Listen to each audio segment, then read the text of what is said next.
اعوذ باللہ من الشیطان الرجیم بسم اللہ الرحمن الرحیم السلام علیکم ورحمۃ اللہ وبرکاتہ۔ اس ویڈیو میں آپ کے ساتھ ندامت سے بچنے کا ایک عمل شیئر کیا جا رہا ہے۔ بعض اوقات وعدہ پورا نہیں ہوتا اور وعدہ کرنے والا بدنام ہو جاتا ہے، یا کسی کا قرض دینا ہو اور اس کے وعدے کا وقت آ گیا ہو لیکن وہ قرض ادا نہ کر سکتا ہو اور قرض لینے والا پریشان کرتا ہو، تو اس میں پاک یا حلیم کو قرض خواہ سے ملاقات سے پہلے بلا تعداد پڑھنا شروع کر دے۔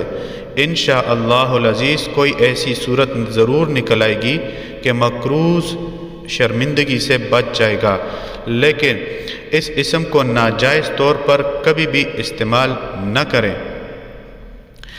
جو شخص اس اسم پاک یا حلیم کو بعد از نماز ظہر 313 مرتبہ اول و آخر 7 مرتبہ درود پاک کے ساتھ پڑھتا رہے تو وہ لوگوں کے سامنے کبھی ذلیل نہیں ہوگا اور نہ ہی انشاءاللہ ندامت کا شکار ہوگا۔